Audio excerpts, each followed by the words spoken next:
sounds beautiful.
Wow, that I is like that too. really beautiful. Thank you. So that's your most recent record, right? Well, no, it's not a recent record. It was done some time ago, Oh, and but it's one of my favorite tunes. It really is one of my favorite tunes, and I, like I said, in terms of recent stuff, I've recorded a lot of stuff, but I still have to get it out there. So this year was the process for that, but there were a lot of distractions and getting sidetracked by the virus and just lack of performing being two of the big ones. yeah. Yeah, but that record, I mean that's Francis Livings on vocal, Robert Kyle on saxophone, Ryan Cross on bass, Greg Poree on guitar, and a drum loop. Oh, really? Yeah, that's a drum loop. Why did you use a drum loop? Just I curious. liked it. Oh, I just liked it. I just yeah, liked it. yeah. And so don't get me wrong, I really believe in performing and everybody performing together. But I really like the drum loop, and Ryan came up with a great bass line for it. So he was totally into it. It's And really, again, we're talking really about beautiful, and musicians and other yeah, generations. just the combination of Mhm, yeah, it's really, really beautiful. mhm. I'm looking forward to hearing the rest of it. Oh yeah. Well, that CD is my favorite. Yeah, The Invention CD. It's absolutely my favorite. I was experimenting with some tango things. So I don't know if you know Nick Ariando, the yeah. accordion. So Nick played on 2 tracks on that record, and he did an incredible job. Huh. But I was trying to blend improvisation with tango and taking a page out of Astor Piazzolla's book. And but I just love the music from that country. Yeah, I have a very nice connection with that music too. I booked a group, a vocal group that I had put together years ago in Argentina, Yeah. and it was for like a summer camp for a week. And let's see, Julie Kelly and Allison Wedding and Michelle Weir. We were the Mhm. group, and the band that, and I was doing several gigs in town, and the band, which also included the teachers, actually had been Astor's band. Oh, And wow. yeah, so they laid some Astor Piazzolla CDs on me, and I just remember there were times listening to that music when I would, especially after a gig, I would come home and I would just shut the lights out and put that on and really listen. That music is absolutely amazing. He was Well, you know that I amazing. think when it, you know, people ask me all the time, what's your favorite music, blah, blah, blah. And I tell them, you know, jokingly, everything south of Texas. And, uh, and the reason for that answer is that I still believe that when you go to the South Americas and Mexico and Cuba and the Caribbean and so forth, I still think there's a marvelous blend between harmony, melody, and rhythm. And so obviously that's a an amalgamation of the slave trade, it's an amalgamation of European music, it's an amalgamation of African music and indigenous music. And I still feel that within the culture, it still holds true to those principles of harmony, rhythm, and melody. And the gumbo that comes out is amazing. So whether you're talking about music from Brazil or music from Cuba or music from Argentina, you hear all of these influences, and it's still there. Yeah. Yeah, I was speaking to Katia Moraes, Yes. and yeah, she was we were talking about all the different kinds of music, even in Brazil, and over the years, and how American music entered, and how the ethnic music was there. It's just a really, yeah, it's very rich, very moving, very rich. There's a lot of Right. different elements to it. Really beautiful. Exactly. I mean, so yeah, it's still my favorite music, and in writing, I find that in my writing that I lean in that direction. As Yeah. far as composers are concerned, the first composer to really influence me in terms of my own writing was Heitor Villa-Lobos, Yeah. who's considered like the single most important figure in Brazilian art music. I think his dates are from the late 1800s. I think he was born in 1886 and he died in 1957, something like that. But his influence in terms of Brazilian music to me was phenomenal. Yeah. In my opinion, he is the father of bossa nova, Hmm. and a lot of his influence to me, and most of the Brazilian musicians that I know and work with me have talked about his influence. Yeah. Yeah, they've laid a few more names on me, but I don't ask me to pronounce them or remember because it ain't gonna happen. That's okay. We're really lucky to have a lot of Brazilian musicians in LA, Yeah, this is and we can wonderful. really get some good history lessons. Yes, they're here. Who was the guy? He actually had a Brazilian show on years ago. He still made Sergio Malenko. Yeah, I don't know if he still does or not, but yeah, he's extremely knowledgeable, right? Woo. Yeah, but there was a whole period of time when he was like the go-to guy. I think his show was on Saturday or Sunday, and you could tune in and listen to all this great music from Brazil. Yeah, yeah. So that's a Google He did- question. he used to do music events at the Brazilian consulate too. Right. Yeah, and yeah, there's a lot of like Patricia Leao. She's kind of like me, but in the Brazilian Yeah. area. So she creates lots of events, and she's kind of the go-to person in LA for the Brazilians, to have events created. Also, Roberto Montero. Do you Yeah. know him? Yeah, he's actually done Brazilian history classes for me. Well, okay. Yeah, so but everybody knows something, so it's it's Well, great. are you teaching? Where do you teach? Where do I teach? Well, right now, of course, I'm teaching at home, right? Yeah. I mean, online, and I have a few students come over and we go in the backyard. But Yeah. yeah, and then I kind of have an on off again teaching with LA College of Music in Pasadena. Oh, yeah. I know. Yes, I know it well. Yeah, but I mean, I taught at MI for years, Mhm. and then I also taught at Cal State LA, both in Long Beach and in LA. In LA, actually, for probably 7 years, I think. Mhm. Yeah. So, and then, I just do online workshops and yeah. Yeah, I mean, that's the new normal. So I have yet to give a lesson over Zoom yet. So I've been busy. Yeah, I've been busy writing actually and recording. I really invested in upgrading my studio and a couple of years ago, but it's only been this year that I've been able to really sit down and start recording new stuff. But I mean, recently, as you know, my time has been taken up with Sonic Tonic, the podcast that you will be interviewed on later on today. So that's been a very exciting project for me. Yeah. And Why did you start that?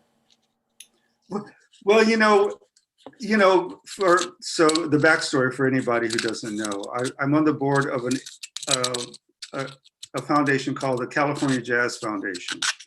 We help out musicians who are in need. So our big fundraiser is every April, and that got canceled because of the virus. So as a board, we were just like wringing our hands. It's like, okay, what do we do to stay relevant? Are we going to move forward with another gala? How are we going to do this? So I thought we should start with baby steps. And I thought it was important to just stay relevant with our supporters and our base.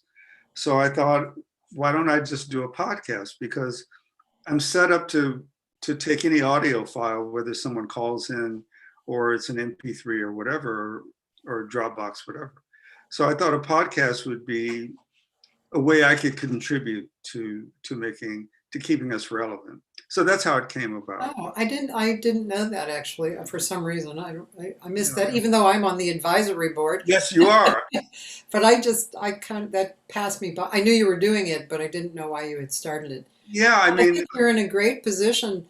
I mean, I have endless amounts of people to contact and to have on. You yeah. must have double endless, Well, because I have to say I'm really, really, really proud and just feel very honored and humble that the music community has really stepped up. So many artists have donated tracks and said, Greg, look, do it and we'll interview, just give us a call. And so far I've had some wonderful interviews. And I'm looking forward to a wonderful interview later on this afternoon with an artist named Cathy Segal-Garcia.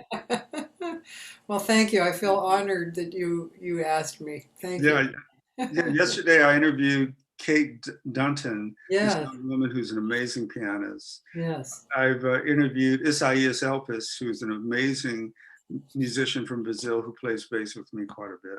Uh-huh. Ryan Cross, Billy Mitchell, Nick Mancini, Paul Jackson Jr. I even got Edie to do an interview. Oh, So on the debut, Edie Bronston is the president of our board. So she's a that's force of cool. nature, lovely lady, and the California Jazz Foundation is her baby. That's her thing. Yeah, yeah.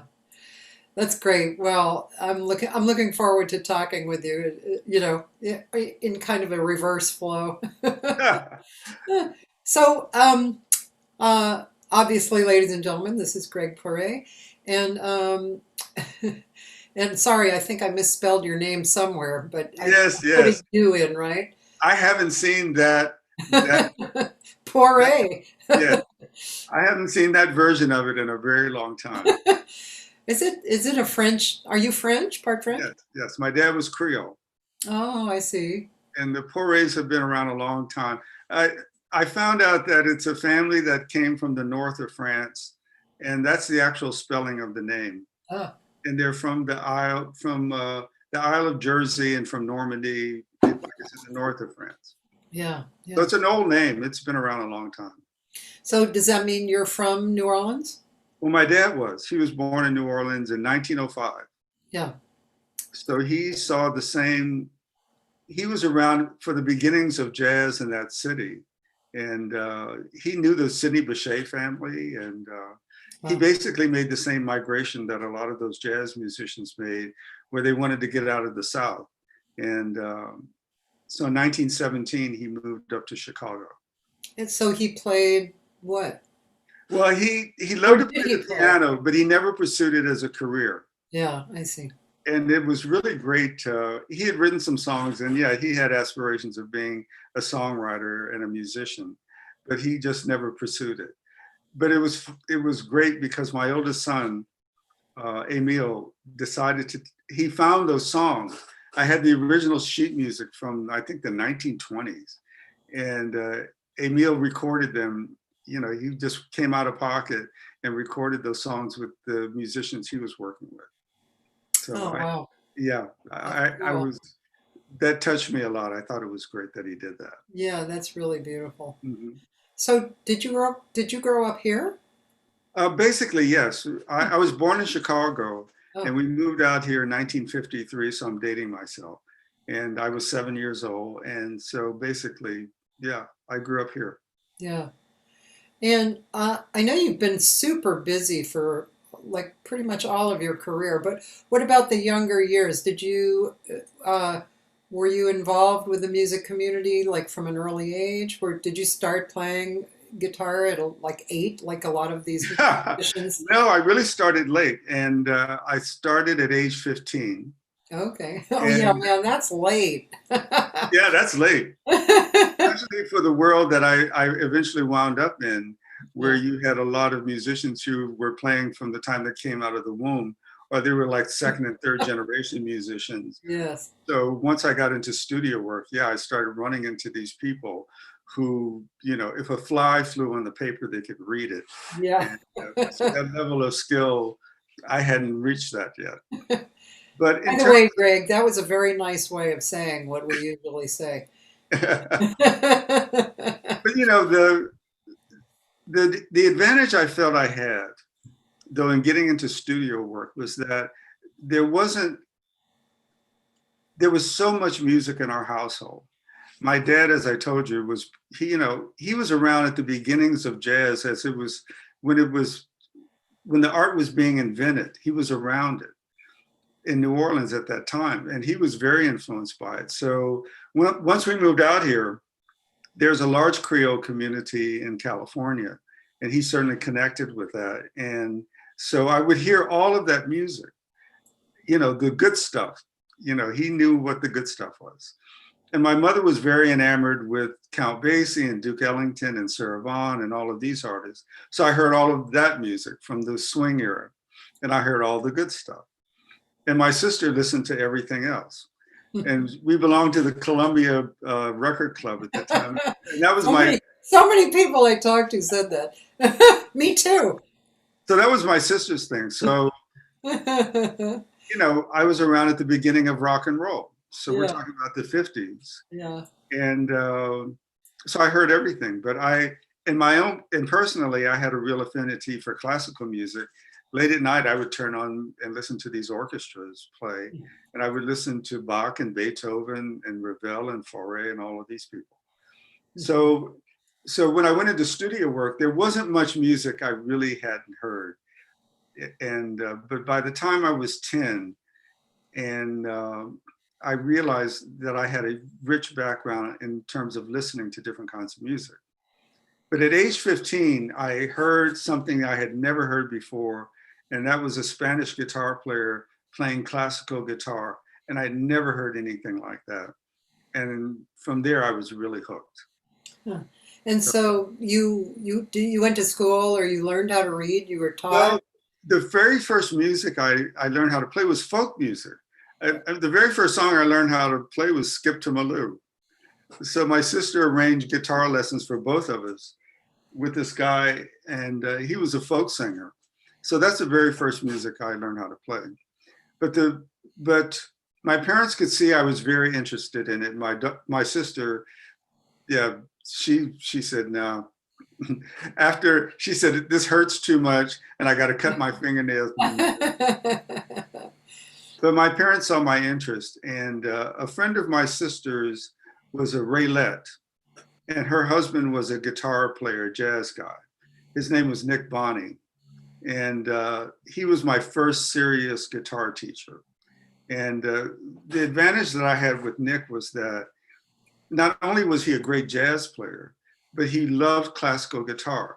So he taught me in a way where it's like in that generation, you either played one way or you played another way. But he exposed me to the notion that you could blend the two disciplines. And so that's influenced my playing to this day. Huh. But and yeah. so when did you get into studio stuff?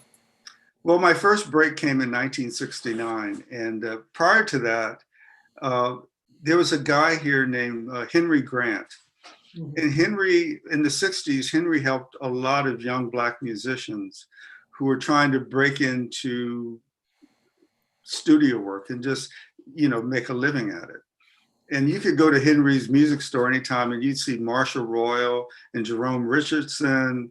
You'd see the best of the best. In one of those workshops, that's where I met Ndugu Chancellor. So it was the place to go to. Jackie Kelso, all of these names, Yeah. So it was a hub for Black musicians, or the old guys who had made it and the young guys who were trying to make it. And Henry was a hub for that. So this influenced a lot of my life in the 60s. And in 1969, I got my first break, and that was being musical director for Sonny and Cher. So wow, that's a huge break. It was a huge break, and I didn't know what the hell I was doing.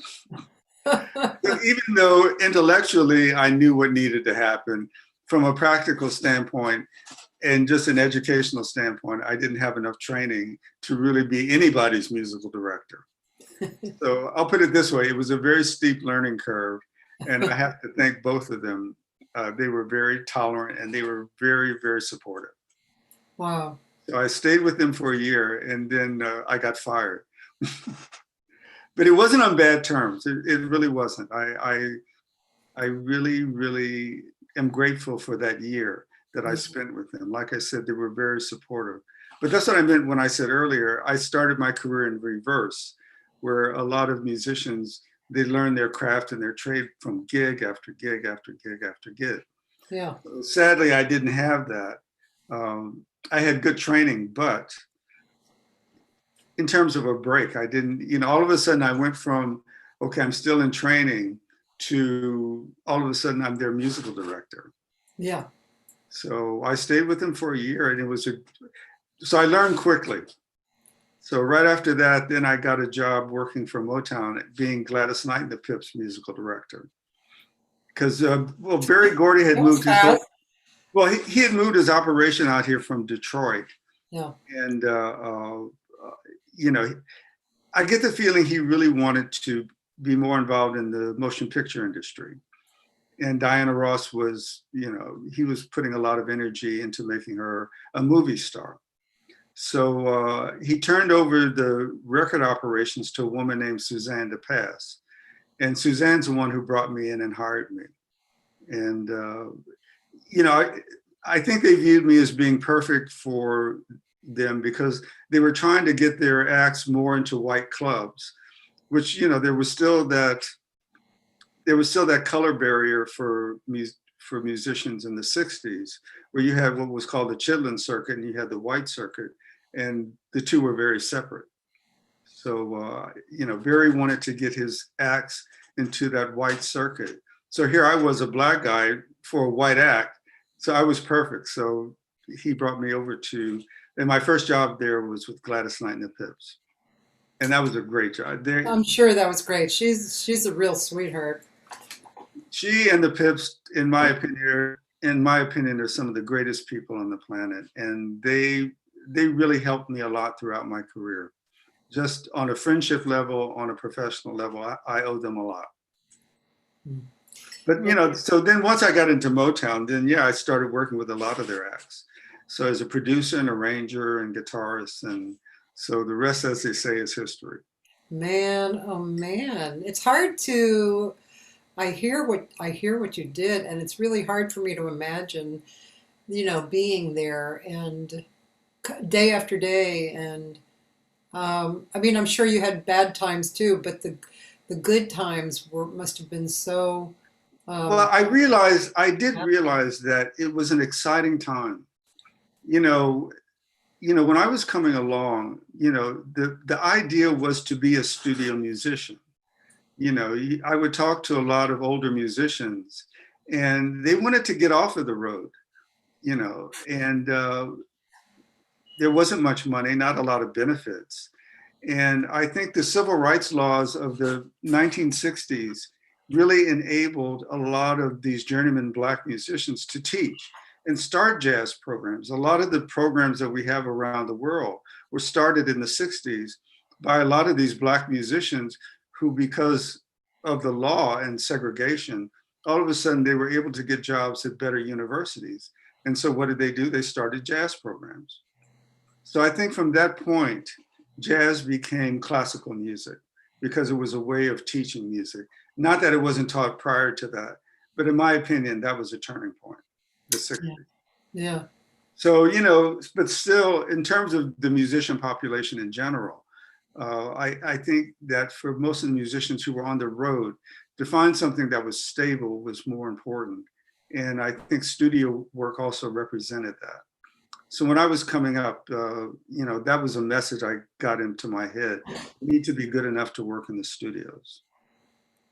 So I was fortunate in that regard. So I cut my teeth with Sonny and Cher and with Motown in the early days. And, but again, going back to Gladys Knight and the Pips, they were doing a movie, and their musical director at the time said, well, what musicians do you want to hire? And so Gladys said, I know this guitar player named Greg Poree. I'd like to have him on the session. So the guy doing the music for that movie was a guy named Dominic Frontiere. So I don't know if you ever worked for Dominic. No, I don't know his name, actually. Okay, well, you've heard of Georgia Frontiere, the woman who owned the Rams. Oh, yeah. It was Georgia Rosenblum. She was married to Carol Rosenblum. He owned the Rams. And I think Carol and Rosenblum became number 4 or 5 wife of Dominic Frontiere. But Dominic was, he was quite the man about town. He was a brilliant musician. And after he had the gig with Gladys Knight, he became musical director for Paramount Pictures. And he liked the way I played, so all of a sudden I started getting that work. And so that was a transition into serious studio work. So that's where I met Sandy DeCrest and Carl Fertina. Bill Hughes was very instrumental in helping me out as a contractor. So these names I mentioned are the people who do a lot of big time studio work, film, TV, and so forth. So that's basically been your whole life, right? Yeah. So once I transitioned into that, then it was a very stable living. It was a good living. And when I was looking on YouTube, it looked like you had a record out when you were very young. It might have been, I don't know. I didn't really get serious about doing my own music. I was going through a very downward spiral in terms of my personal life. And so when I turned 50, that was a turning point. I just remember my sister's words years and years ago when I really got into studio work, and I was hot stuff. I was doing dates all over the place. And my sister said to me, she said, look, you're going to have to deal with your art. The part of you that's a composer, you're going to have to deal with that at some point, or it's going to deal with you. And her words were very prophetic. So when the studio scene for me started going on the downside, because it's a flavor of the month, who's the hot new musician in town? And once Paul Jackson came along, then he got a lot of my work. And nothing against Paul, he was my student. I've known him since he was 16.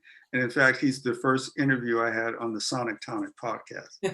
So Paul and I, we're family. We are definitely family. I love that guy. But it just is the reality that, it's the nature of the business. They want to bring in new people. Yeah. So yeah, I had to look myself in the mirror and I had to say, what's important?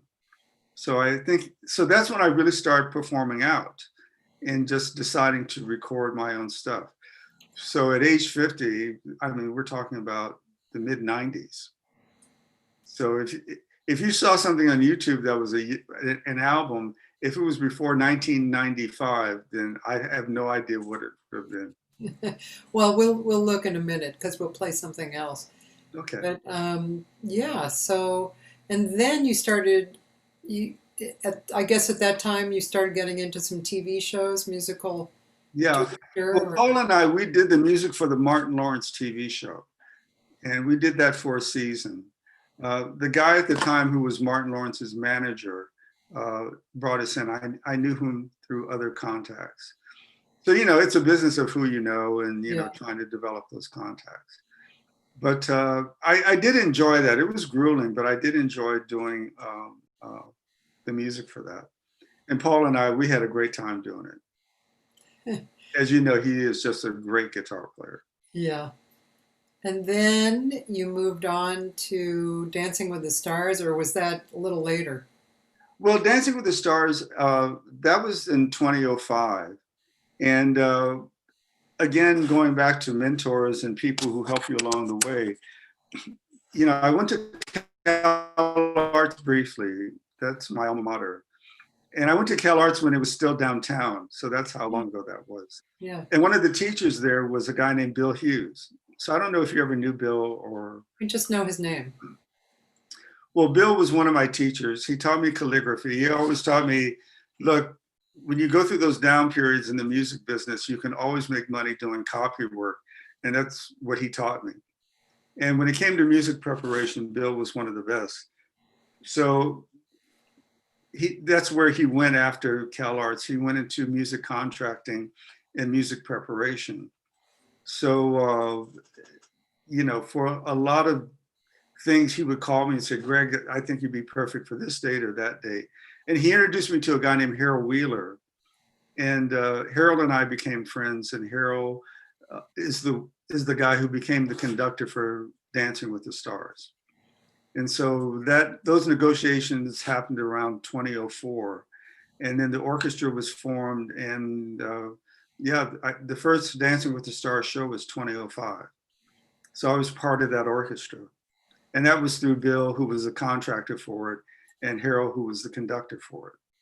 That seemed like it probably was a fun show to work on. I got to tell you, Cathy, it was the best TV show ever, just in terms of the musicians, in terms of the working conditions, in terms of Harold. Believe me, it couldn't have been better. I wish that we could do a family reunion of all the Dancing with the Stars orchestra, because it was a fun orchestra. I got to say, the 8 years I spent there was nothing but fun. What size group was it? It was a big orchestra. I think there were about, in terms of the music ensemble, it had to have been at least 25 people. Oh. And 4 singers, a full, horn section. We had 1 violinist, and the rhythm section was me and Trey Henry on bass, Ralph Humphreys on drums, Luis Conte on percussion, and Vanessa Brown on percussion. So that was the basic rhythm section. And nice. Yeah, we had a great time. We Yeah. really had a great time. But again, show business. In 2013, the producers decided they wanted to go in another direction. And a lot of the talk was they didn't want to pay an orchestra that big anymore, or that we were out of touch, whatever, I don't know. They wanted a different model. I think they wanted more of a model like a late night talk show where you have a smaller ensemble and they're playing groove music, whatever. But, Because Lord knows they couldn't afford the orchestra. Well, I don't believe that. It's Disney.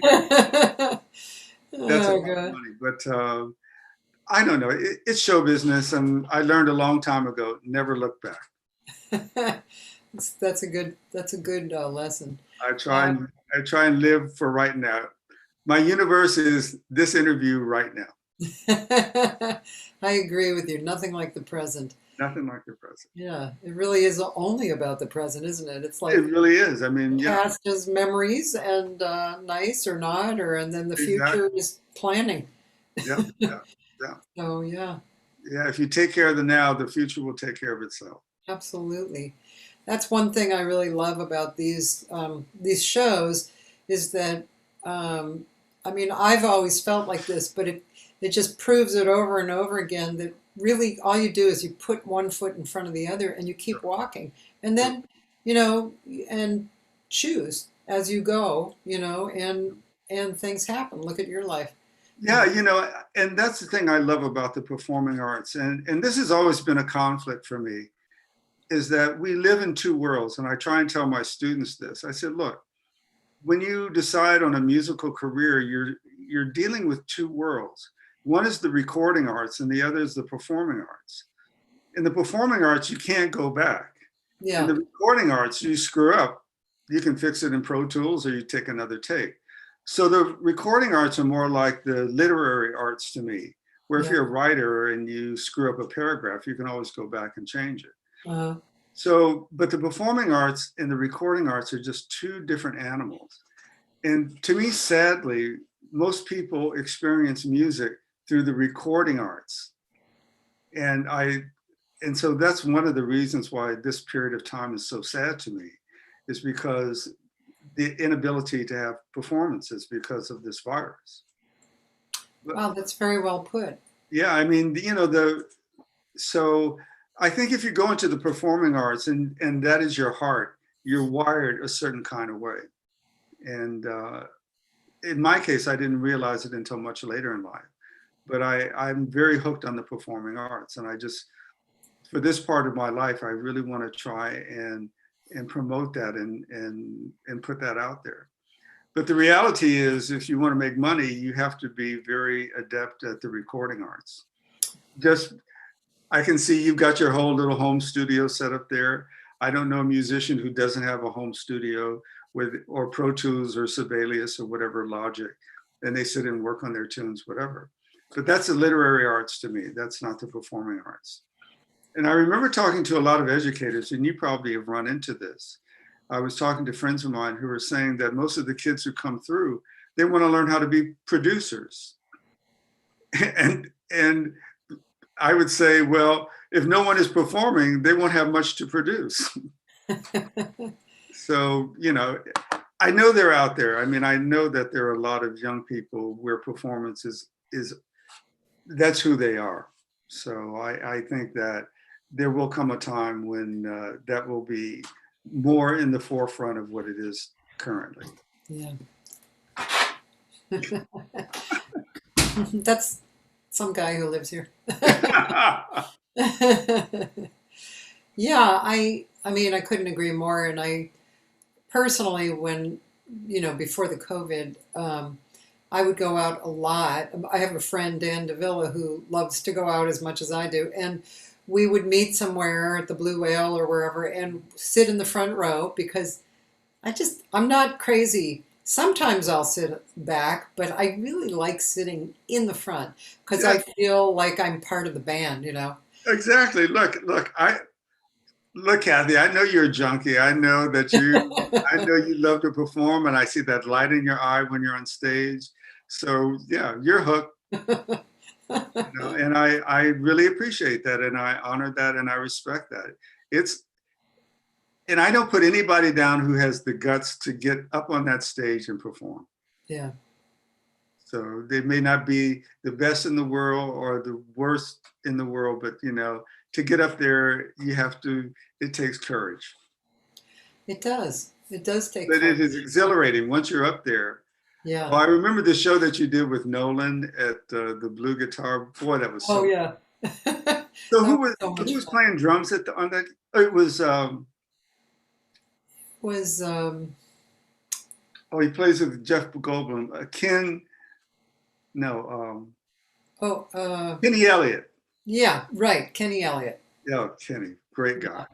fantastic. That was a lot of fun. Yeah, that was a lot of fun. You guys were having a blast. So I Well, can't remember who else was playing. Who was playing bass on that gig? Do you know? yeah, it was Trevor Ware. Trevor, that's right. Yeah, Great guy. we played there twice and we had two different piano players, so I'm not sure. I think you were at the second one, Yeah, and I was at the second one. I can't quite remember who was on piano. I'd have to go back and look. But you guys were killing it. You guys were killing it. That was a fun night. Oh, I think it was Todd Hunter. Okay, yeah, I don't know him. I know the name, but I don't know him. Yeah, I think it was him. And that was really fun. And Nolan, I mean, Oh yeah, Nolan's a king in my eyes. So Cat Daddy. yeah, he can basically do no wrong. No, and I love that he's wearing the knicker image that he's. Yeah, I know his new image, man. We did a gig together last year, Yeah. and it was a singer, and it was like a full band, horns and rhythm section, so forth. And so we had to wear a suit and tie. Nolan came in with tails and just a knickerbocker look. I mean, it was perfect. I remember the first time I saw him dressed like that. We were on the gig at the LA Athletics Club, Yeah, and he came in and he was full on, the knickers, the puffy sleeves. I think he had one of the hats on. yeah. And I was I was totally like, and I said something like, wow, or something like, what's going on? And he said, I just thought I would, change my look, and I said, Oh yeah. okay. I love it. I love it. And again, see, that to me is being in the moment. That's the essence of what performance is about. Yeah, It's being in the moment, and he is one of the best. he is one of the best. He is one of the best. Yeah, I really love him. Yeah, the other person who's changed his look in the last year or so is Jacques Lejour, you know, Yes, yes. which is really nice. I really like how he's changed it. Yeah, great guy. Great guy, great guitar player, Yeah, great artist. yeah. We had a great interview too. It was really good, really Oh, nice. that's wonderful. That's Yeah, wonderful. Well, if yeah. you talk to him before I do, tell him I said hey. Okay, I will. Yeah, there's been so many. It's just been so great hearing people's points of view Sure. of life and music. And I mean, I've been holding workshops at my studio for 20 years, Mhm. myself and other people coming into town, right? Mhm. And I mean, in the first 10 years, I did workshops every week, two every weekend, Mhm. sometimes more. But so I've seen literally hundreds of people teach. Mhm. And it always fascinates me because we all know, we all see what's going on, but we talk about it differently because of who we are. Obviously Mhm. we're different human beings. But it's fascinating, and I feel like it ties us all in together as Mhm. humans. So I'm into that. Yeah, I mean, to lift up the human spirit is a very important dynamic. And sadly, we're living at a time, and I think this is true throughout history. I think humans go through periods of time where their heads are buried in the sand and they don't see outside of themselves. So I think we're going through one of those times. And I think the vilification of ignorance and the vilification of anything creative, I think, is a mistake for any society. And you can see it throughout the world and throughout history. So, but we both know that the people who have that spirit and who want to express themselves that way are out there, and those voices need to be heard. And guess what? They're going to be heard. Absolutely. I They're going to mean, be heard. I don't know about, I'm sure you feel the same way, but this is so apparently a huge humankind change that's Yeah, happening right now. sure, sure. I mean, it's But for me, this, in terms of just racial unrest and upheaval, this is the third time I've been through it where it's reached this level. And the first was in the 60s, and the Watts riots in 1965. I was there. My girlfriend at the time lived like a couple of blocks away from where the whole thing started. And she was a singer, and we were at her house rehearsing. It was a bunch of us, and we decided to go to the liquor store and get some treats. And when we got there, there were people already out there rioting and throwing bricks and bottles and what have you. And so we were right in the middle of it as it was starting. And that was a really scary time. So then obviously again in 1992, and now what we're going through right now. So, I think it speaks to a bigger issue though of, how do we treat one another as human beings? And I I'm really welcome anyone who wants to have that discussion in an intelligent way, in a respectful way, and in an open-minded way. But you know, in this climate, it's hard to find. We live in a very Yeah. polarized environment. Yeah, it's very hard to find. And I like the fact that you said not to put down ignorance, because I feel like there's a lot of people, and even myself included in some areas, who are Caucasian and I say what's the word? Oh, I can't remember the word. It's when you're naive. Mm. You're naive. You have you're well-meaning. You, even like myself, have been connected to a community that really, usually the community itself doesn't have racial issues, right? And then you get here, and I saw a video of a black woman yelling at a white person who was saying Black Lives Matter, and she said, "I'm fine. I'm doing great. I'm happy. I'm great. Don't do that to me." Yeah. So your comment on not putting down ignorance, I think, applies to that. And Well, what I said is that we live in an environment where we're vilifying intelligence. That to me is a problem, because, and not only vilifying intelligence and creativity, but drawing lines and people saying, well, which side are you on? Are you this or that? So my point, and what I'm trying to get to, is the human element. When do we start acting like human beings? Yeah. Forget about race. Yeah. Just when do we start taking care of our environments? When do we start just taking care of our families? When do we start just taking care of one another instead of using one another? Yeah. And that's a human failing. And I've been guilty of it. So, I'm not happy about that. But as I'm still on the planet, so every day I get up and say, how can I do better?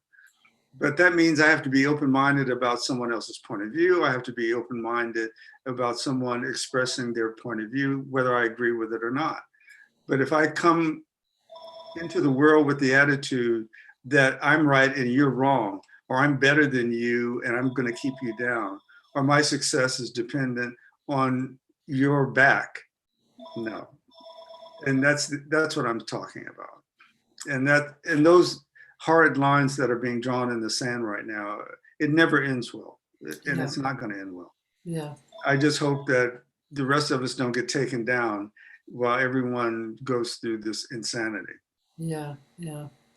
That was very well said. Thank you. You're welcome. Should we listen to another cut off of that record? Oh yeah, sure. Show me what you got. Okay. I think you mentioned a song. And okay, let's see. You mentioned Traveler. Yes, that's with Karen Briggs on piano. And yeah, play that one. Okay. I was blown away. Boy, this commercial is on a lot. Skip ads.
Lovely. Thank you. That was Karen Briggs on violin, and Patrice Rushen on piano, and Quentin Denard on drums. So I didn't always use a loop. Quentin played. I can't remember. Oh, I think it was Keith Jones on bass, but I'm not sure. Nice bass. Sounds great. Oh, Yeah. Keith, great player. Good friend, great player. Yeah. That was great. Yeah, I really look forward to listening to the whole thing. The whole. Yeah, thank you. Yeah, it's fun to me. My first love is composing, I have to say. I love playing the guitar, and yes, I compose on the guitar. But if I had to say what's my real love, real passion, I have to say it's composing. Yeah. And of course, and the guitar, I've been hooked on the guitar again ever since I was about 14, 15 years old. Well, the compositions are great, and also the guitar playing, I notice, really comes forth, and yeah, the whole production sounds really beautiful. And now knowing where you came out of, I can hear your influences and make sense of them too, Yeah, I have to say, to this day, I mean, I really still, I don't consider myself a classical guitar player, but I love playing the music. I feel like it's great mental exercise. I feel like it's great physical exercise. There was Bill Hughes, I told you, was my teacher at Cal Arts. And I remember one day he came to me and he said, Greg, I've got a transcription of a Bach sonata that was transcribed by Lorinda Almeida. So for those of you who don't know, Lorinda Almeida was a top studio guy in the 50s and 60s, and he was Brazilian. Yeah. Oh, and pardon? I didn't know that, actually. Oh no, he was a Brazilian guitar player, and a lot of people, I never felt he got the credit he deserved because he was Brazilian. He wasn't American. But in terms of his musical intelligence and musical knowledge, in my opinion, it was second to none. And there was this, so Bill did the original copy work when he did this album for Capitol Records, I think back in the 1950s. Wow. And wait a minute, let's see.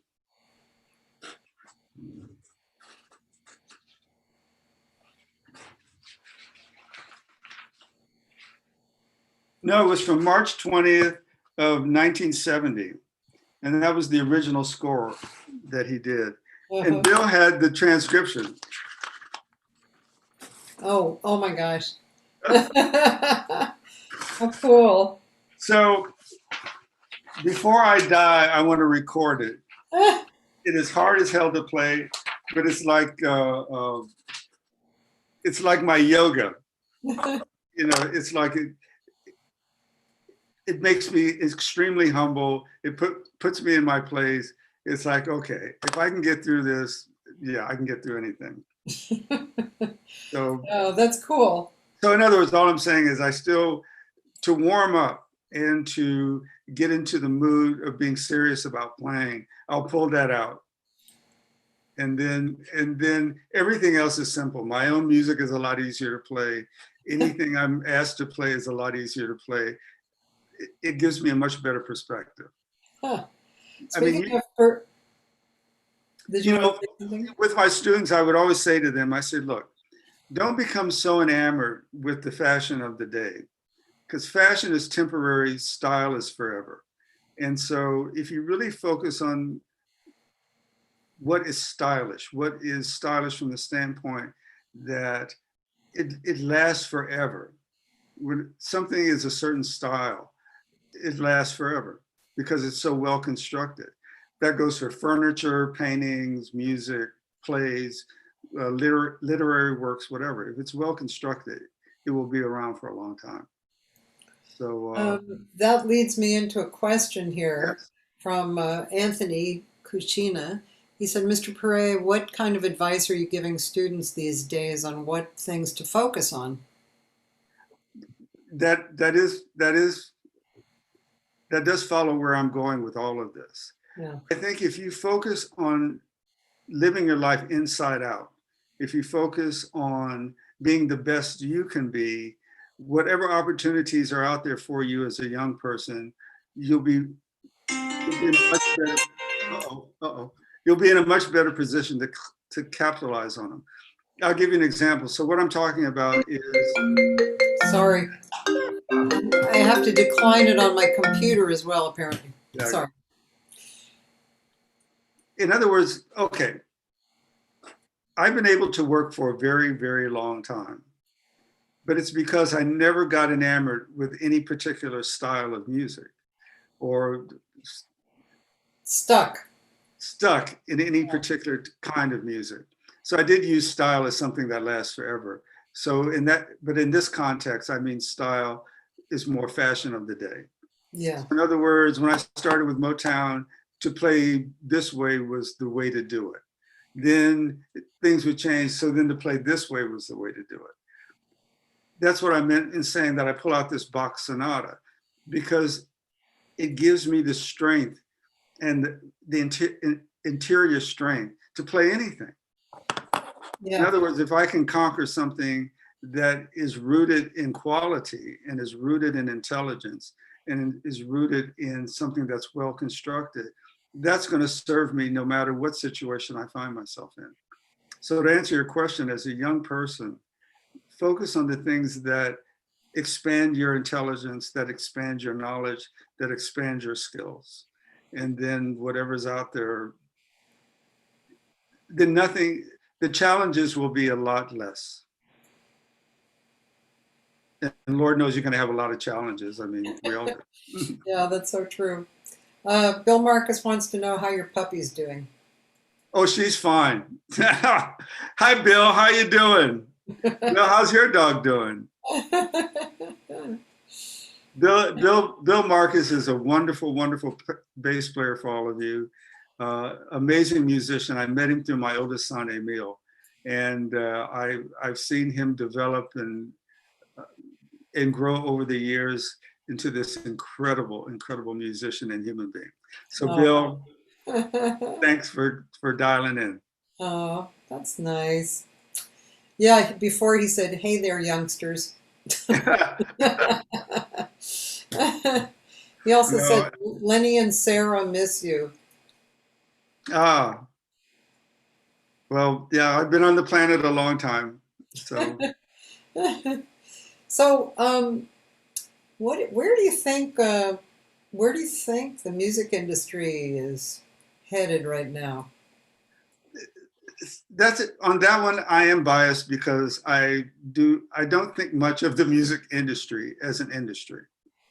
I think it indulges itself at the expense of young people who want to be, who want to express themselves.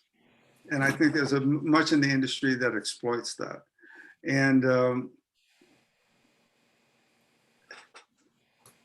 to me, it elevates mediocrity, and that does bother me. And so I think that when you can, it's okay. I'll compare it to food. Okay, I'll compare it to food. So I think we can all agree that to eat organic and to eat local and to eat healthy is important, because we're consuming nutrition. That if you just eat sugar and processed foods all the time, over time, it's really unhealthy for you. So don't get me wrong, I like a good hamburger every once in a while and a Coke, that's wonderful, but I'm not going to make a steady diet out of it, okay?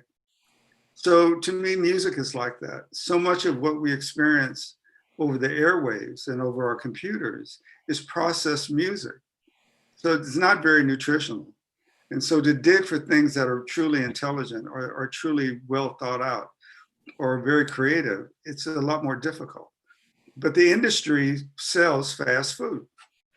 Okay, if you talk about the food industry, if you talk about a Class A restaurant, they don't make nearly as much money as McDonald's.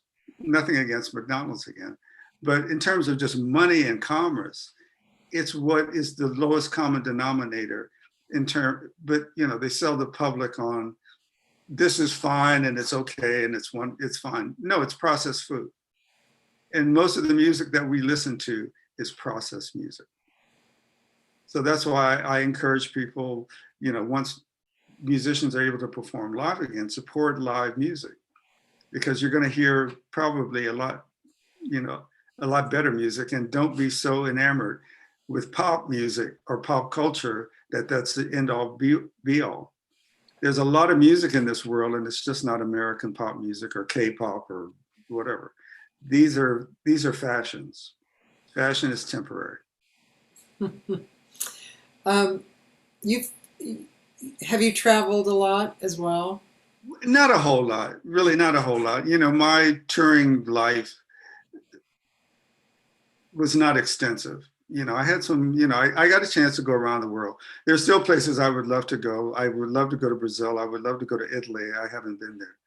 But a lot of Europe, and I was touring with Diana Ross, and we did Hong Kong and Indonesia and Australia. So I got to see those places. And I love France. Again, my roots are there. I remember the first time I went to Paris, it was like I was back home. So I think that's my Creole roots. Yeah. But in terms of touring with acts, I toured with Paul Anka, I toured with Sammy Davis, I toured with Sonny and Cher, Linda Hopkins. So working with Linda was a lot of fun. So Yeah. with Linda, I was in Germany and Portugal and in Paris. That was a lot of fun. Yeah. But that's about the extent of it. But in terms of just being on the road a lot, no. Once my kids were born, I wanted to get off the road. So that was a transition time when I started doing more studio work, and I didn't have to travel. Yeah. Yeah. I feel like asking you the more serious questions that we always talk about, like what is the direction of the music industry? And well, I know you're going to be making a recording for yourself Yeah. in the near future. So do you focus, or have you decided what will happen with recordings? That's a great question. That's a great question. And it is a question I've really been looking at within myself. So, I'm an old guy. If someone came to me and they said, Greg, we love your music. This music is incredible. We're going to put together a tour and you're going to be out there. My immediate reaction would be, I don't want to lug a bunch of guitars and equipment all over the world, get on a plane, a bus, stay in a hotel. My immediate gut reaction is, no, I don't want to do this. But, it's selfish from the standpoint of saying, how then am I going to get it out there? So what I've been thinking about over the last year is that, and it was inspired by a concert I saw at Boston Court. And it was a percussion ensemble. And I knew one of the, and they were playing the music of a lot of different composers. And one of the composers I knew from back in the day when I was doing film and TV work. And these young guys were saying how important it was to maintain this relationship with composers over the years. And this is the music that they were playing. So it led me to believe that that's what I need to do with my music, because it's all written out, and I'm doing recordings here at home. So I would like to get it to younger guitar players who by virtue of the fact that they're young, that they're out there more than I am. And if my music resonates with them, then let them be the ambassadors for my music. And then I'll let it fall where it may in terms of streaming it and putting it up online and this, that, and the other. My son is helping me, do that, because I basically can't stand the internet or dealing with it. It drives me nuts. And I like gadgets. I like new technology, but I feel like I have enough screen time, and like Facebook and all of that, it can consume a lot of time. Definitely. And I would rather be sitting here playing my guitar than Yeah. watching a screen. Yeah. What kind of things do you do right now to improve your playing? We have a question about that. Oh, practice, really practice, really Yeah. practice. And I find that with every musician, it is different. I know for me, if I can get up at 5 in the morning or 5:30 and start practicing, that's a good day. That's a good start to my day. And if I can put in like 2 hours early in the morning, then that's a good day for me. Yeah. Then like the middle of the day, it's a bunch of other things. And especially when it's hot, I don't feel like doing anything around about 2 or 3 o'clock in the afternoon. But in the evening time, I'll get a second wind and then I'll put in some more time. If I can get in about another hour in the evening, then that's a good day for me in terms of playing. Yeah. Yeah, I But know it's kind of hard to define the times. I always go through that. I know in the evening, if I do get back into my practice room, then I will stay there and I'll do some work. But the actual getting back in there is, and plus my husband and I have been playing Scrabble a lot. So it's I'm like, hooked on Words with Friends, okay? oh, there you go. I'm hooked on Words with Friends. Yeah. So, you know, and then I have this feeling like, well, it doesn't matter. I could play Scrabble. I don't have to practice. Today I got up and practiced actually in the morning before we spoke. Then I wasn't feeling particularly well because of this enzyme that I'm taking, but that felt good. I think waking up and going to practice or write too. Sometimes I've Sure. come out with some really nice things. About a month ago, I wrote because of a conversation I had had with Mark Winkler.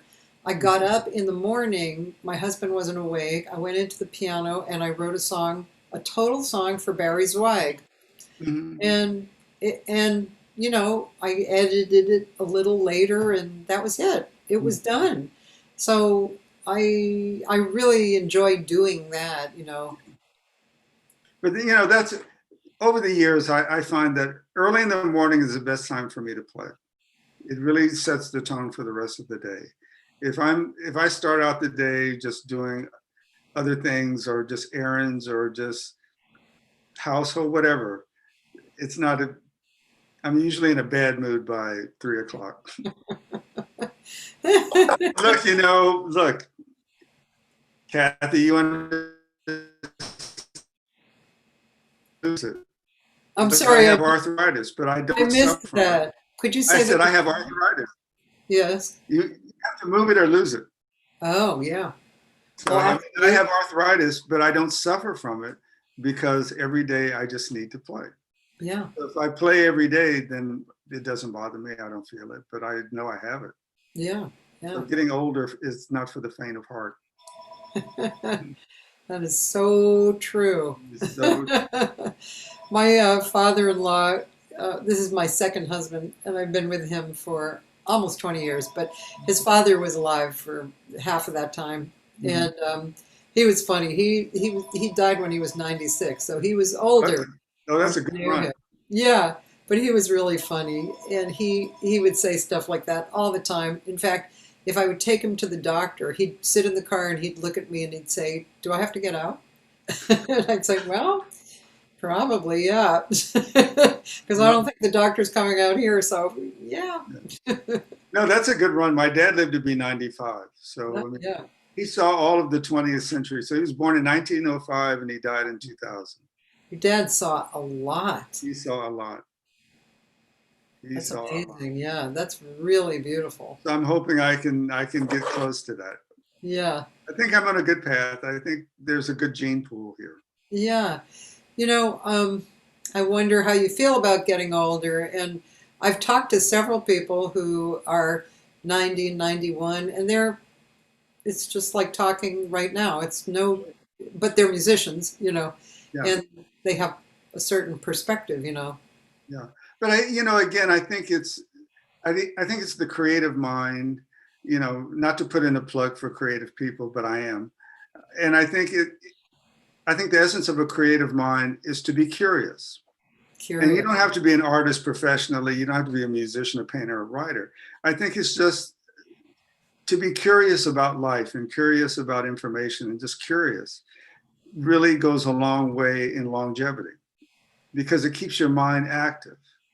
And playing Scrabble keeps your mind active. Boy, yeah, it's really, or pisses you off. Exactly. My husband gets pissed off a lot. Oh, so are you killing him? Well, yeah, I have to admit, I don't think I'm any smarter than him. I think our processing is different, and I really do think it's because I'm a jazz musician. I Yeah. think I'm so used to looking at something and identifying it and doing something with it. And how to make points from it. Yeah, Yeah. yeah. I just think that's what it is. What we don't even play Boggle anymore because that's really a fast game. So Yeah. we thought, okay, Scrabble, because we can take our time, but it's still the process. Yeah. It's interesting when we break it down because sometimes we'll actually play with open hands to see what's going on. And it's true, though, I have to say, he gets so many eyes. It's almost like he's an eye magnet. It's weird. It's really weird. He I does. hate the I. Since I've been hooked on Words with Friends, I am very prejudiced toward the letter I. So every time I see that when it comes up, I say, "Damn, no." Oh. I admit, even though they're high points, I hate the J. Oh, And J's happening. I'm not a big fan of the Z. Z's happening. There's so many. See, I wish I was, but I get them, and my first feeling is shit. I have a J. But it's words like ADZ. See, that's a good one. That's a good Scrabble word. Is that a word? Yeah. ADZ? Yeah, ADZ. Oh my God. I'm gonna have to tell Gary. Yeah. I do share. I don't cheat. Okay, all right, good for you. ADZ. Wow. We have a question. Would you possibly be able to play a song on your guitar for us? Well, the time delay on the Zoom thing is a drag. No, you're not gonna. No, you're not gonna delay because I'm not gonna sing. So you just playing, and then it Okay. comes across in a very nice, normal way. Oh, okay. Well, I got to tune my guitar. Okay. I Tuning put on new guitar. strings yesterday. Do you know what? That is why I stopped playing guitar when I was young. Oh, But I didn't know that I needed new strings. So the tuning just drove me absolutely crazy. And which leads me to a funny story about John Hurd. John Hurd, the great oh jazz yeah. player. So I used to work at Dante's as a waitress when I Yeah. first came to town, so I knew all those guys. And so I forget his name, Bob something. He used to work on basses. He was the bass technician in town. And he told me a funny story about John. He said John gave him the bass and it wasn't sounding good. And he played it and sure enough, he said, yeah, it really wasn't sounding good. So he took off the strings and he looked at the bass and the bass seemed fine. Yeah. And then he thought, I'm going to put on some new strings, sounded perfect. And it turned out that John hadn't changed the strings in like 9 years. Oh yeah. Yeah. You got to change the string. Well, for me, it's about once a month. Yeah. Changed So, all the strings. yeah, but not on strings, are a pain because once you put them on, it takes them forever to stretch out. So these strings will be stretching out for another week. And this is like a classical guitar or something, right? Yeah. Can you hear it? Yeah.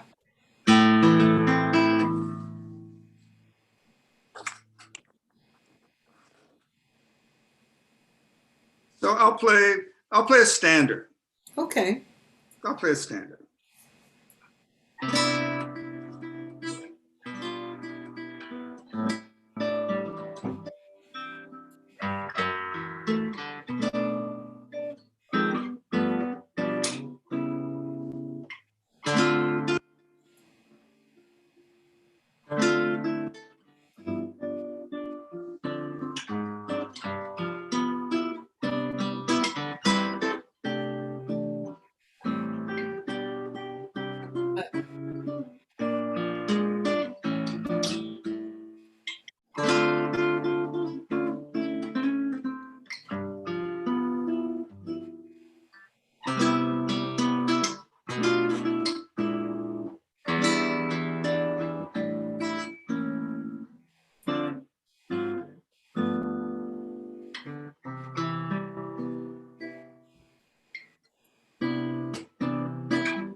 Yay, that was beautiful.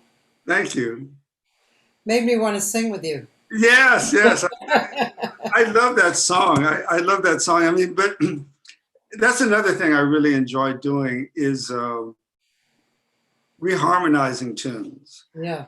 I remember I played that arrangement. I can't remember who was playing bass. And the bass player yelled at me and said, play the right changes, play the right changes. I said, save it for your gig. This is my gig.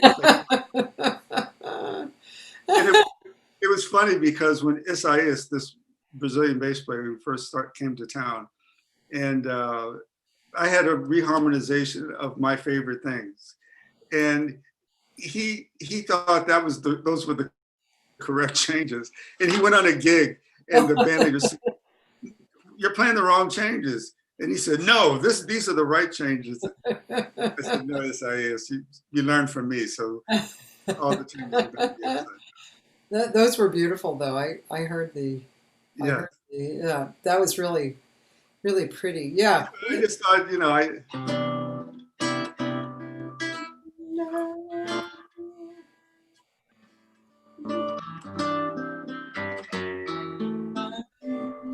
this chorus. Yeah, that's beautiful. Mhm. Yeah, that's really beautiful. Yeah. So it just pushes the envelope a little bit. Yeah, yeah, yeah, yeah. Yeah, that's an interesting point that a lot of us go through in various ways. You know, from not learning the real melody, you know, to being demanded to play the song as it's written. And I always tell my students, honor the melody, but also they had to write it down somehow. They wrote it down like this. It was real simple, and the timing was simple. But the composer didn't want you to sing like that. Yeah, I think that's very true. I mean, that is the beauty of jazz, and that is the beauty of improvisational approach. And I can't, and just from that standpoint, I think that's true of the performing arts in general. Every performer has to own it. So whatever embellishments you make from it, it's how much of yourself are you investing in it, and I think that's an important part of being a performer. I mean, I see it in your performances. When I go to hear you, I'm hearing Cathy, and that's what I want to hear. I want to hear what your investment is in the music. And it's the same with me. If I play a standard, then I want it to be my version of that standard.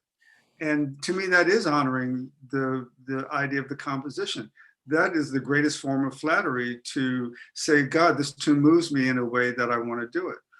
And I'm a real snob about that. I would rather play my own music than play somebody else's music. But if someone has written a tune that moves me or strikes me, of course, then I want to find a way where I can insert myself into it. Yeah, that's so true. I even, as a composer, singers have sung my material, and if they sing it too much like me, I'm a little disappointed. It's like, Yeah, no, yeah, I didn't want to hear that. I wanted to hear you do you. yeah, exactly. I think that's very important. But that's what I meant when I was saying earlier that in the 60s, I think jazz went over to becoming classical music because it was a way of teaching music. So obviously you're going to get a whole bunch of students who are playing Dizzy Gillespie solos better than Dizzy Gillespie, whatever. But there's still, like with so many things in life, there's nothing like the original. Yeah. And so in terms of skill level, these young musicians, their skill level is like way up here. Yeah. But I still look for those people who insert themselves in their expression of music. And, that's why for me, I would rather hear something that's original than something that is a cover tune. Yeah. Unless the person doing the cover tune has really taken the time to own it and put themselves into it. Yeah, I agree. I mean, we're so blessed to have so many great musicians here in LA. Yeah. And I mean, you can really hear some wonderful compositions and wonderful, wonderful playing. It's really, it's kind of delicious, to do that, Yeah. Yeah, I just wish, when you asked me earlier about the music business, so much of the music business is focused on recorded music. I wish there was more emphasis on live music. Sorry, just Sure. a little, just a little. It doesn't have to be warm. Thank you. My husband's making me a smoothie. All right. Okay. But I wish there, but you know, people are going to go where the money is. So still pre-recorded music, whether it's in the form of a DJ, that's a very cost-effective way to entertain music, entertain people musically, is get a DJ. When back in the day, if you had a party, you hire a band. Okay, the bands cost this much, the DJ costs that much. It's easier to deal with the one person. So that's sad to me. That is sad to me. So for cultures and people who still want that experience of live music, I wish the music business put more emphasis on that. Yeah. But Yeah. I feel I'm talking to deaf ears because there isn't the money in that there is in the recorded version. Yeah. I have a friend, I've mentioned her and I interviewed her. Her name is Alexia Vasiliou. She's a singer, a jazz singer, and she lives in Cyprus. And she's a real activist. And what she did several years back was she created a music program that she put into elementary schools. So over the loudspeakers, she even worked on supplying them with good sound equipment. Over the loudspeakers when the kids are coming into school, when they're leaving, and even like lunch break, she plays classical and jazz. Mm-hmm. Mm-hmm. And I mean, that's a really amazing thing. It's a real step out of your own little box and really make an effect on a lot of people. Yeah, I mean, there's a lot of great music out there, and I think and again, this is my dislike for the music business. They're dictating to us what is acceptable. Yeah. And they're insulting audiences by saying, look, this is what you're going to listen to. That's why I really dislike it. You get an app, a Spotify or anything where, okay, if you watch this movie or you listen to this music, then you get bombarded with everything that's in that genre. I get it from a business standpoint, and I don't have an issue with that. But to me, the part of it that's sad, it takes away anyone who wants to explore anything else. So maybe today I feel like listening to this kind of music, but maybe tomorrow I don't want to listen to that kind of music at all. So it assumes that because you like this, that's all you're going to like. So immediately that's business putting people in a box. So I get it from a business standpoint, and I get it from a demographic standpoint. I get it from the standpoint of having to quantify things. But in terms of the human spirit, it's destructive. Yeah. Anthony, again, he's full of good questions today. He would like to know some qualities you look for in musicians. Honesty. Honesty. I love that. Honesty. I mean, I feel that musicians are not defined by the instrument they play, even though some put themselves out there that way. But what I look for is how much of that musician invests in expressing themselves. I don't care if they're playing a kazoo. If that person is into it and that person is killing it, then that person is honest enough in who they are where they're expressing that. So that's what I look for. Speaking of that, Hermeto Pascoal. Yeah. You're familiar with him, right? No, I'm not. No. Oh, really? I thought because you would be into Brazilian music. So A lot of people out there I don't know. Okay, Hermeto Pascoal is an albino musician. Just I say albino because it kind of sets him uniquely apart. Yeah. And he was at a camp with me. I think I mentioned that in Argentina.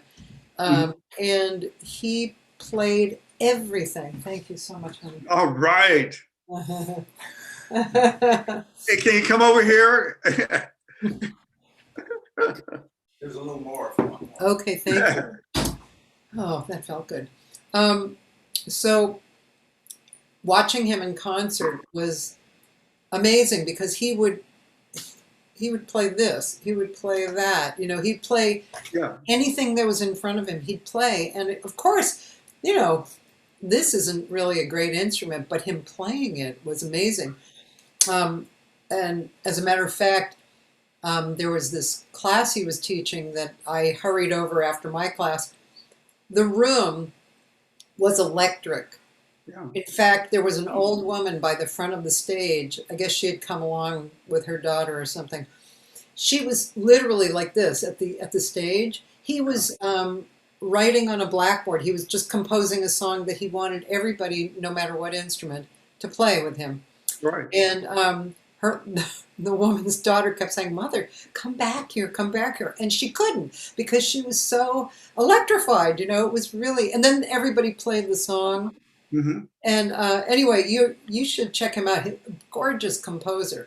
Yeah, then I would love to. I'll check it out. So send me the link, or if there's a link, or just the spelling of his name. I will. And I'll check it out. But you know, to answer the guy's question about what I look for, I just look for honesty. And it doesn't matter the genre of music. It really doesn't matter. I'm not a snob in that regret, even though I am really partial to Brazilian music. I am partial to classical music. So those are my personal prejudices. But in terms of musical expression, I do look for honesty. And wherever I find it, then I'm into it. Yeah. Yeah. Yeah, it was the same thing with this young woman, Kate Dunton. Yeah. Yes. And when I first heard her CD, I know how hard it is to convey passion and human contact on a recording, but I felt that her trio was doing that. You know, you could just feel the energy come out of the speakers. It was great. I think her husband is a bass player, right? No, he's a drummer, Jake Reed. Oh, right, Jake Reed. Yes. Yeah, yeah. I forget the bass player's name. I think it's Coop or something. I can't remember. Yeah, yeah. Yeah, Jake Reed is a great player as well. Huh? Jake Reed is a really good player. Oh yeah, he's a great player. Very lyrical drummer, can play his ass off. Good stuff. Yeah, yeah. Yeah, I was in the studio with him last year, and also I saw him at the Blue Whale with Adam Levy, the guitar player. Yeah. Yeah, that was great. Adam, I'm a fan. I've been a long time fan of Adam's. I like that style of guitar a lot. The kind of more modern, you know, using space and. Anyway, he's really good. He's always put out really good projects and stuff. Yeah, very smart. I actually saw him in January perform with Liz Wright in New York. And now there's a singer. Talk about honesty. Yeah. That's the kind of artist who changes your life. Yep. You know, you're watching her. I turned around to my girlfriend. My girlfriend was crying. Yep. I mean, it was like, you know, gorgeous honesty, gorgeous voice, humility for the music, serving the music. Really beautiful. Yeah. So, I mean, they're out there. It doesn't matter age. It doesn't matter anything. It doesn't matter whatever title you go by. You know, how much of yourself as a human being do you invest in your expression? And how much of it is contrived or made up or a lie? Okay, now, speaking of that, and I had a long discussion with somebody last night about this. So, Greg, how do you think, what would you say to somebody who you were trying to get that across to, and they had absolutely no clue about how to do it? What would you suggest? Well, I think for the people who have no clue, that's a person who's living their life outside in. They're living their life in a way where they're reacting to what's outside of them. Not that there's anything wrong with that, but if you build your life always reacting to what's outside of you, you never find out what you are inside. So how many times have we all heard stories where I'll bring up Les Paul, you know, because I know that history. The guy who invented that guitar and blah, blah, blah. And he was always a really good musician and was trying to make it in the music business. But when he came up with the sound he came with, all the record companies said, we can't sell this. This is bull. It'll never go. It'll never sell. How many stories have we heard about people being put down because they wanted to be unique, but yet persevered? So I think the principle, and I'm not saying that all of us can do that. I'm simply saying that I feel that the sooner one gets to who they are, whatever's out there for them, they'll stand a better chance of being successful, whatever they do. But, you know, I feel sorry. I would see it on Dancing with the Stars all the time. And, you know, these production companies would roll out their flavor of the month. And this is the artist that they were trying to promote. And you could see all of the window trimming around them. And that, you know, normally it's just young kids who have bought into somebody telling them, we'll make you a star. And that doesn't end well. That just doesn't end well.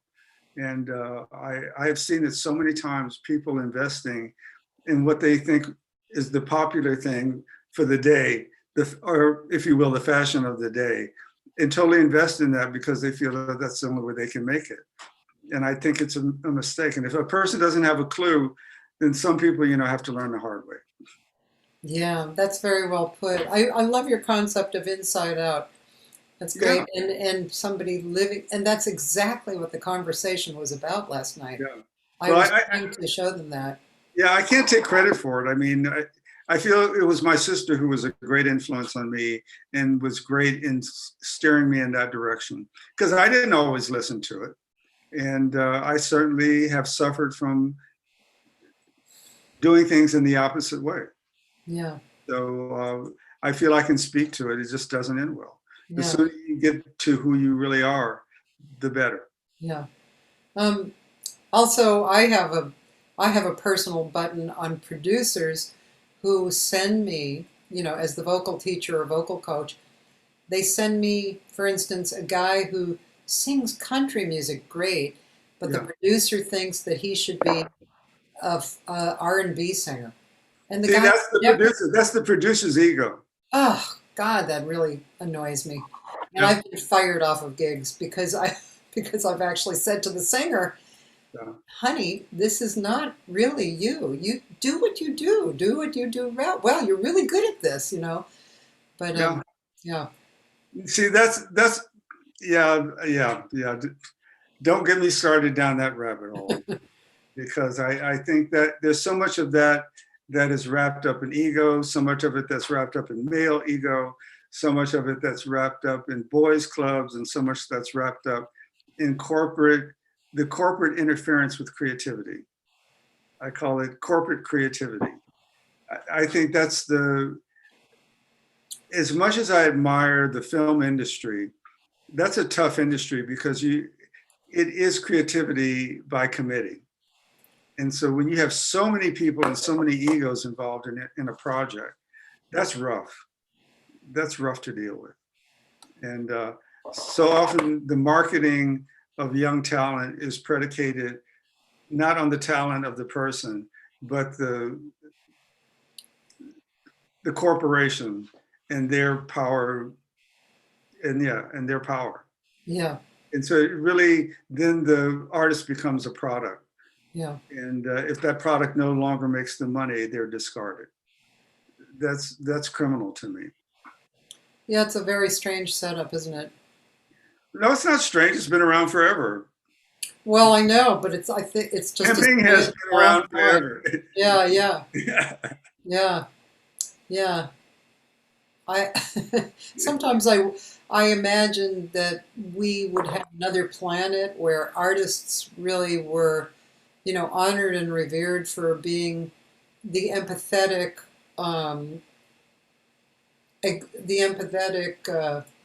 connection to Yeah. human beings and, utilized for that, Yeah, and I think a lot more people understand that than are given credit for.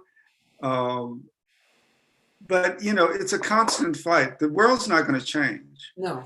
You know, show me where human beings have really basically changed ever since we crawled out of the caves. I don't think so. No. I mean, the part of us that's greedy, or the part of us that is good, or the part of us that's creative, the part of us that's linear thinkers or non-linear thinkers, I think that's always going to exist. But I think that person, don't try and be something you're not. So, I mean, I think for all of us as human beings, that's still the best way to go. But if your existence is predicated on keeping somebody else down, it never ends well.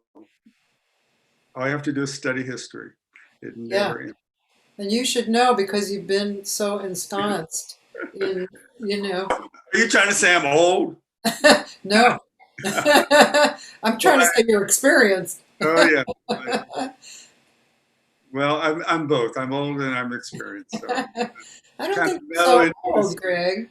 You're 7 years older than me. You're 74, right? Yep. That's not very old, man. Well, I mean, now I can say that. Maybe if I was 20, I might think 74.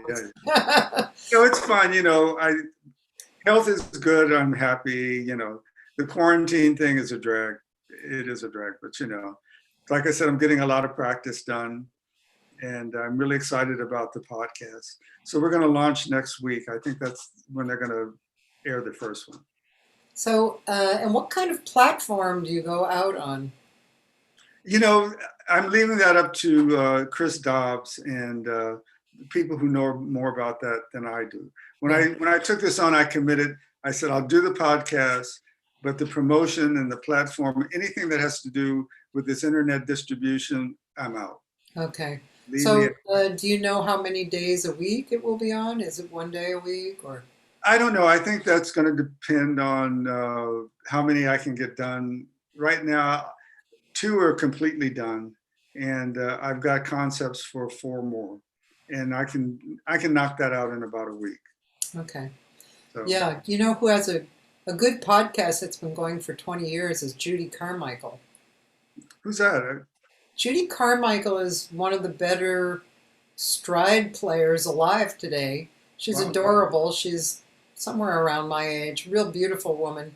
Mm-hmm. And she lives in New York, like on the island or something. And well, normally she's not home more than 2 weeks at a time. She really travels and works a lot. And she has a great podcast. It's called Jazz. I think it's called Jazz Alive. Jazz Alive. And I've been on it. And she's associated with NPR. Oh, that's great. Yeah. Gosh, I can't remember the. Dan, if you're listening, maybe you remember the name of Judy's. But Judy Carmichael, she's really a great player too. And they're out there. Really nice person too. Yeah, they're really out there. You and I both come from an era when radio was more dependent on the personality and the experience of the DJ. So it was more of a DJ's world. And I think the more that radio stations became corporate, there was a company line that you followed and a company agenda. And so to me, that kind of took out the variety that I grew up on. Yeah. And, it's harder. It's not that you can't find what's different out there musically or artistically, but it does become a more difficult process, So, again, not to knock Netflix. I mean, Netflix is doing fine, but that certainly isn't the whole body of cinema. So, it's appealing to a mass audience. But if you're a niche audience, you want to see something else, maybe more film noir, and but if you look at them as a corporation, they're huge, and so they're like the 800-pound gorilla. So if you don't know any better, you would say, oh well, that's the the cinema industry, and that's not entirely true. So it's the same with music. You know, I would say, I don't know the numbers, I would say 99% of what we consume is pop culture music, or what I call corporate music. It has, and so when you mention some artists who are out there, when we both know them, you know, you go and see somebody and go, oh my goodness, what a great artist. But that person is a footnote. You know, we both knew an amazing saxophone player named Zane Musa. Sadly, he left us way too young when he was in his 30s. But in terms of a player, oh my goodness, he was truly one of the greatest saxophone players who ever lived. And it was certainly it would certainly be in the conversation with people like Dizzy Gillespie or John Coltrane or Charlie Parker. But he's going to be a footnote, because not the right place at the right time, the right marketing or any of that. But as musicians, we all, if you saw a Zane Musa concert or saw him play, your jaw would be on the floor. You couldn't believe. Yeah. So that level of talent, I wish that kind of talent, or that variety of talent, got more exposure from a business standpoint. Yeah. Yeah. So that's my gripe. Yeah. Yeah. Well, it's valid. Yeah, I think Zane also had. I didn't know all the background to Zane. I knew him, but I didn't know him deeply. And but what I saw was an insanely great player, Oh yeah. you know, nice person, and not even recognized as much as he should have been, as while he was alive and playing. Yeah. You know? And you know, we see that all the time. We see that people with amazing talent, but you know, if the industry doesn't view them as being commercially viable, then what outlets do they have? You know, and some musicians and some artists, you know, are good at self-promotion, but I find generally that most aren't. So you know, on one hand, we say, oh, the internet is wonderful. We can put our own thing out there. And that's true. But when we opened this conversation today, it was about, I don't want to spend more time in front of a computer. And, you know, and I do know young musicians who are more wired that way, like talking about Isaias earlier. You know, he comes from a generation where it's more natural and more common for him. So hopefully, you know, that will serve creative people well down the line. I just don't see it to any great degree right now. Yeah, yeah. By the way, the Judy Carmichael's show is called Jazz Inspired. But Okay. she also, I think one of her last people she interviewed was Roger Corman. So she interviews all different actors, and you know, some better known people and some people who aren't better known. Yeah. And yeah, she's very charming and smart, you know. God, give me charming and smart any day in the week. Yeah, you have to check out one of her podcasts. I think you'd like it. Yeah, I mean, God, so much media is narrow-minded and stupid, and I'm sick of it. And not charming at all. No, not charming at all. Not charming, pretty stupid, pretty myopic. Yeah. Would you mind if I played one more song from that record? Oh, absolutely. Okay. Show me what you got. Oh, you know, a tune that I would love for you to play is a tune called Genesee. Okay. Oh, I see it. All right. Yeah. You know, I wanted to say before you were talking about, well, let's see. I know what I wanted to say, but I can't remember exactly the conversation part. But I remember when I saw Lee Ritenour, I don't know, 7 years ago, something like that. And I pleasantly realized how fabulous he was, and how I had been listening for years to Lee Ritenour copies. Yeah. You know, and but that's kind of an example of what happens, right? You know, yeah, I mean, I have a great deal of respect for Lee. Lee came along at a time Paul Jackson was my student, and Lee came along at a time when I feel that, like I said earlier, studio work was the way what to achieve. Yes. But Lee came along at a time when musicians were starting to say, we want to perform more. And I feel that Lee was at the forefront of that. And I have a great deal of regard for that. Yeah. That Yeah. he could function in both worlds. Yeah. Yeah. He was wonderful. Yeah. Still is. Good guy. Yeah. I remember Tommy Tedesco. I don't know if you were there or you remember this, but when Tommy Tedesco, there was a big function for him at Musicians Institute. Well, I played at his memorial. I played at his service. Okay. Tommy was one of my mentors. Was that at Musicians Institute? No, I forget where that was. A guy named Ron Purcell wrote an arrangement for a guitar orchestra, and I was part of that orchestra. Oh. And Lee Ritenour was in there as well. It was it was the who's who of all the guitar players in town. I can imagine. And we all loved Tommy. He was a great mentor for all of us, and I love that guy. He was the best. He said some funny things at this particular event. He was talking about Lee, as a matter of fact, directly about I guess it was either when he first met him or just early on, and he was in the studio and Lee was there, and Lee was asked to play this really hard thing. Tommy made it made him super aware. Like he was saying stuff like, well, you're not going to make a mistake, are you? Because you wouldn't want to make a mistake on this. And Lee eventually started really screwing up going over it because Tommy had intentionally directed. Oh no, Tommy! His sense of humor. He never set out to hurt anybody, but he would always push you and nudge you. Yeah, I love that guy. And plus, he actually changed a lot of the financial things in the studio, right?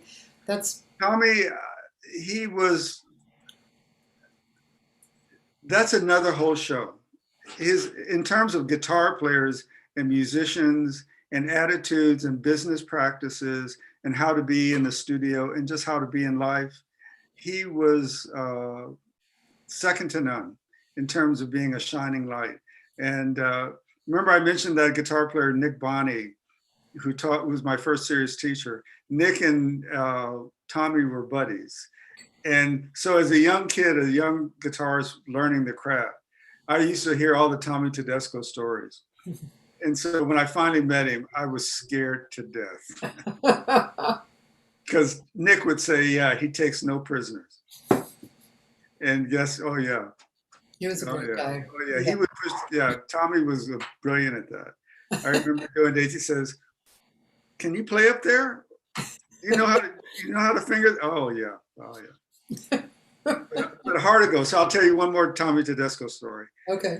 I was doing the Grammys at the Palladium. So that's how long ago it was. And they were honoring Sarah Vaughan for a version of Misty that she had done.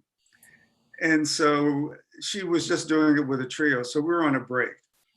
And so this was still my time when I'm scared to death of Tommy Tedesco. So I'm his apprentice basically during this award show.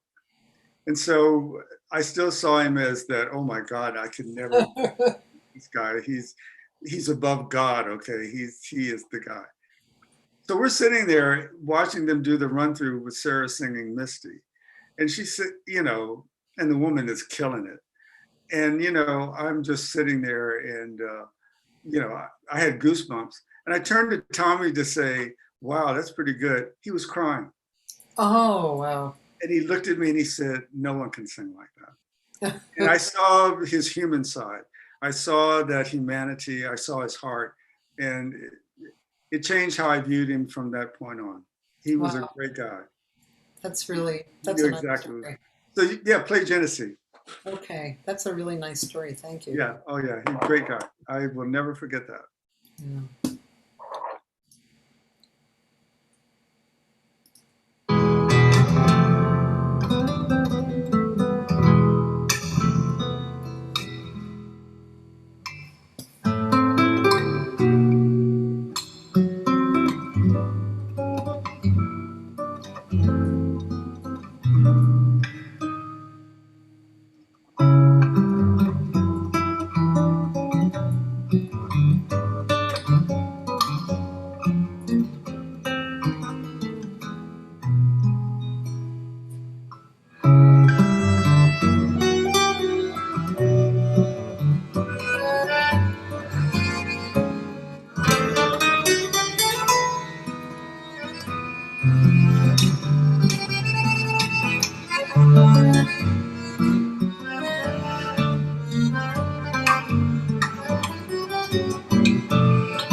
Oh, wow. That definitely brought me back to Astor Piazzolla. Oh yeah, yeah. So that was Nick Ariando on accordion, Mhm. and I can't remember if it was um, Miguel Atwood Ferguson on viola or Paul Cartwright on violin. It was one of those two who played. Well, Miguel, he would have played the viola, and Paul, he would have played the violin. So it was one of those two. It was Ken Wilde on bass and me on guitar, and yeah, Nick on accordion. Wow. It was it was so much fun to do. What a great project. Yeah, it's really my favorite album, and that piece of music had a very long journey. It started out as a very sad piece. It was not a great time in my life, and it developed into something more uplifting.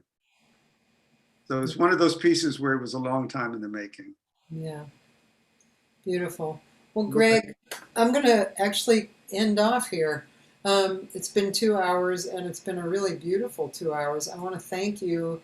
Thank you so much for spending your time on this, Cathy, my pleasure. This is wonderful. I feel very blessed and very honored, and it doesn't get any better than this. To talk about these subjects is fun. It's a lot of fun for me. Me too. Okay, well, let's see, ladies and gentlemen, tomorrow is Ralph Humphrey. Oh, tell Ralph I said hey. I will. And then the next day is Jennifer Lightham. All right. We're going to continue on. Next week, I have a whole bunch of people lined up. Andrea Wolfer and Ken Filiano. Actually, I'm going to be interviewed Tuesday because it's the 100th show. You know who I'm having on? Les DeMerle. Oh, wow. There's a name from the past, right? No kidding. And you're going to be on my show interview today. And let your audience, I'll let you know when it's going to be aired. Okay, good. Thank you. So everybody have a great time. And Greg, I'll see you later and I'll send you what you need. And thank you again. It was a real pleasure. Pleasure was mine. Thank you. Thank you. Bye, everybody. Bye-bye.